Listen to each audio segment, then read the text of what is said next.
Hello friends, now we will be studying class 7th NCERT Geography chapter number 1 Environment. Environment is our basic life support system. Environment जो है पर्यावरण हमारा basic life support system है। हमारी ज़िंदगी जो है हमारे आसपास जो कुछ भी चीज़ें हैं वो हमारे एनवायरनमेंट में आती हैं। It provides the air we breathe, the water we drink, the food we eat and the land where we live. तो एनवायरनमेंट जो है हमको जो हवा हम लेते हैं, जो पानी पीते हैं, खाना खाते हैं और जिस ज़मीन पर हम रहते हैं, ये सब एनवायरनमेंट में आता है। How do human beings modify this natural environment? तो ह्यूमन बींग्स इस नेचुरल एनवायरनमेंट को कैसे मॉडिफाई करते हैं, देखते हैं आगे। The car fumes pollute the air, water is collected in a pot, food is served in vessels and land is used to build factories. तो जो हम कार इस्तेमाल करते हैं, इससे जो धुआं निकलता है वो एयर को पॉल्यूट करता है। पानी को हम बर्तनों में इकट्ठे करते हैं, खाना को हम बर्तनों में इकट्ठे करते हैं, ज़मीन पर हम फैक्ट्रीज बनाते हैं। Human beings make cars, mills, factories and manufacture containers. तो ह्यूमन बींग्स जो है, इंसान जो है, वो कार्स बनाते हैं, बड़ी बड़ी मिलें बनाते हैं, कारखाने बनाते हैं, फैक्ट्रीज बनाते हैं और अलग अलग चीज़ें बनाते हैं। This is how human beings modify natural environment.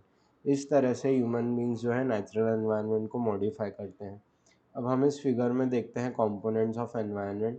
तो यहाँ पे जो नेचुरल कंपोनेंट्स है उसमें 4 आते हैं। Lithosphere that is land, atmosphere that is air, hydrosphere that is water, biosphere that are the living things.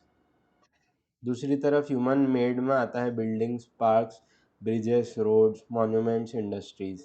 और ह्यूमन कंपोनेंट्स में आता है इंडिविजुअल, व्यक्ति खुद, उसकी family, community, religion, school, educational institute, economic institute, offices जहाँ वो काम करता है, पॉलिटिकल सिचुएशन। ये सब चीज़ें हमारे एनवायरनमेंट के कंपोनेंट्स हैं। The place, people, things and nature that surround any living organism is called environment. तो ये हमारा environment की definition है। Place, people, things and nature that surround any living organism is environment. It is a combination of natural and human-made phenomena. ये एक natural phenomena और human made phenomena का combination है। While the natural environment refers to both biotic and abiotic condition existing on earth, human environment reveals the activities, creations and interactions among human beings. तो natural environment जो है वो biotic और abiotic conditions का हिस्सा है, जबकि ह्यूमन एनवायरनमेंट है वो एक्टिविटीज़, क्रिएशंस और इंटरेक्शंस का हिस्सा है। तो बायोटिक कंपोनेंट में है the world of living organisms, example plants and animals. तो बायोटिक कंपोनेंट में प्लांट, एनिमल एग्जांपल हो गए, और abiotic component the world of non living elements जैसे कि लैंड। इसके बाद हम देखते हैं natural environment. Land air land, water, air, plants and animals comprise the natural environment. Lithosphere is the solid crust or the hard top layer of the earth. तो ये हम देख रहे हैं, ये लिथोस्फीयर है, ये जो पानी वाला हिस्सा है ये हाइड्रोस्फीयर है, जो हवा वाला हिस्सा है वो एटमॉस्फेयर है, और लिविंग ऑर्गेनिजम्स जो कॉम्प्रोमाइज़ करते हैं वो बायोस्फीयर है। तो लिथोस्फीयर के बारे में देखते हैं। लिथोस्फीयर जो है वो एक सॉलिड क्रस्ट है जो top hard layer of earth है। It is made up of rocks and minerals and covered by a thin layer of soil. तो लिथोस्फीयर जो है वो रॉक्स और मिनरल से बनता है और इसके ऊपर एक थिन लेयर ऑफ सॉइल रहती है। It is an irregular surface with various landforms such as mountains, plateaus, plains, valleys etcetera. तो ये एक इरेगुलर सरफेस है जिस पे अलग अलग लैंडफॉर्म्स रहते हैं, जैसे mountains, plateaus, plains, valley. Landforms are found over the continents and also on the ocean floors. तो ये जो अलग अलग लिथोस्फीयर के जो अलग अलग लैंडफॉर्म्स हैं, ये कॉन्टिनेंट्स पे भी मिलते हैं और ओशियन फ्लोर्स पे भी मिलते हैं। Lithosphere is the domain that provides us forest, grasslands for grazing, land for agriculture and human settlements.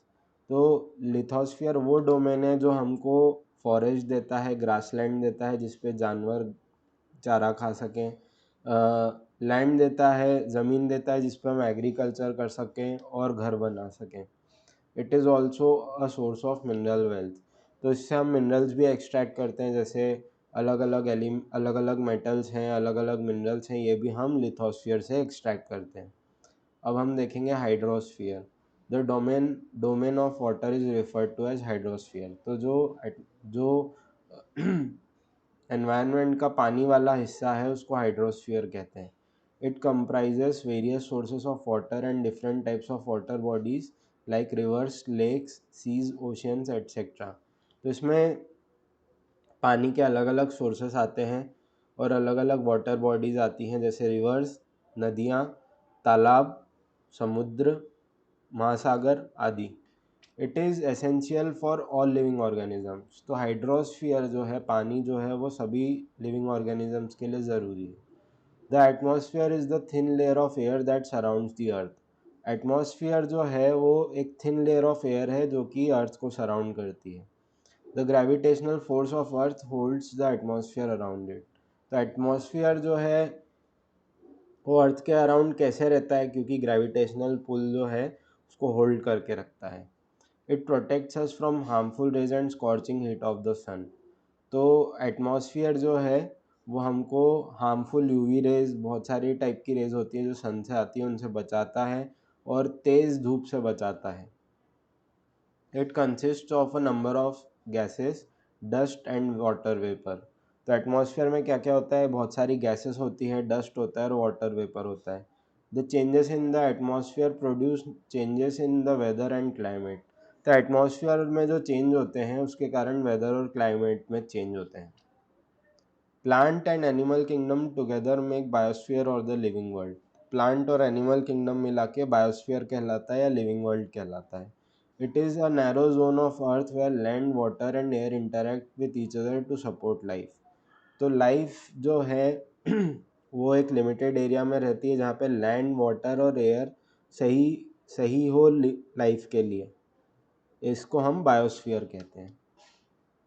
इसके बाद हम देखेंगे ecosystem. Ecosystem, it is a system formed by interaction of all living organisms with each other and with physical and chemical factors of the environment in which they live, all linked by transfer of energy and material. तो ecosystem एक ऐसा system है जिसमें सभी living organisms एक दूसरे से interact करते हैं और फिज़िकल और केमिकल फैक्टर जो एनवायरनमेंट के होते हैं उससे भी इंटरैक्ट करते हैं और एक दूसरे से लिंक्ड रहते हैं। All plants, animals and human beings depend on their immediate surroundings. तो जो प्लांट्स, एनिमल्स और यहाँ तक कि इंसान भी है अपनी इमीडिएट सराउंडिंग से पे डिपेंड करते हैं। Often they are also interdependent on each other. तो ये सब आपस में भी एक दूसरे पर डिपेंड करते हैं।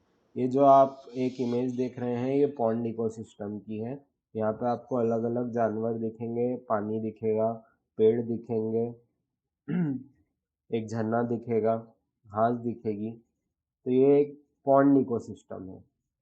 The relation between the living organisms as well as as the relation between the organisms and their surroundings form an ecosystem. तो ये जो लिविंग ऑर्गेनिजम्स का आपस में इकोसिस्टम है और जो उनकी नेचुरल सराउंडिंग्स है या सराउंडिंग्स जो भी उनके आसपास है उससे एक इकोसिस्टम बनता है।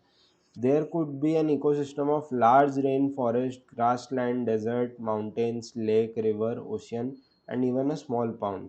Small pond. तो यहाँ जो आप देख रहे हैं ये एक पॉन्ड इकोसिस्टम है।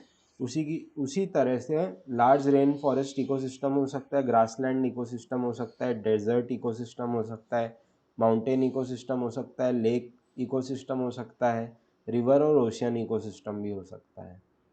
अब हम देखेंगे human environment. Human beings interact with the environment and modify it according to their need. तो ह्यूमन बींग्स जो है वो एटमॉस्फेयर, एनवायरनमेंट से इंटरैक्ट करते हैं और उसको मॉडिफाई करते हैं अपनी नीड्स के हिसाब से। Early humans adapted themselves to natural surroundings. जो पुराने ज़माने में जो अर्ली ह्यूमन बींग्स थे, जिनको जो बहुत पुराने ह्यूमन बींग्स थे, they led a simple life and fulfilled their requirements from the nature around them. तो वो एक सिंपल साधारण ज़िंदगी जीते थे और अपनी ज़रूरतें वो नेचर से पूरी करते थे। उन्होंने नेचुरल सराउंडिंग से अडेप्ट कर रखा था। With time needs grew and became more varied. पर जैसे जैसे समय आगे बढ़ा तो ज़रूरतें थोड़ी बढ़ गई और काफ़ी डाइवर्स हो गई। Humans learn new ways to use and change environment. इंसानों ने एनवायरनमेंट को इस्तेमाल करने का और चेंज करने का नया तरीका सीखा। They learn to grow crops, domesticate animals and led a settled life. तो इंसानों ने जो है क्रॉप्स उगाना सीख लिया, पशुपालन सीख लिया और एक सेटल्ड लाइफ जीने लग गए। The wheel was invented, surplus food was produced, barter system emerged, trade started and commerce developed. तो पहिए का आविष्कार हुआ और खाना जो है काफ़ी ज़्यादा बढ़ने लगा, बार्टर सिस्टम आ गया, ट्रेड और कॉमर्स शुरू हो गया। Industrial revolution enabled large scale production, transportation became faster, information revolution made communication easier and speedy across the world.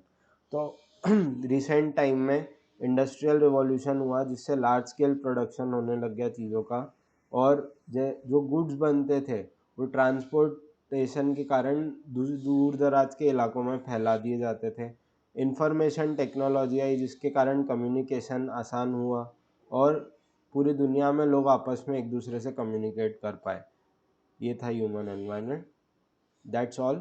Thank you.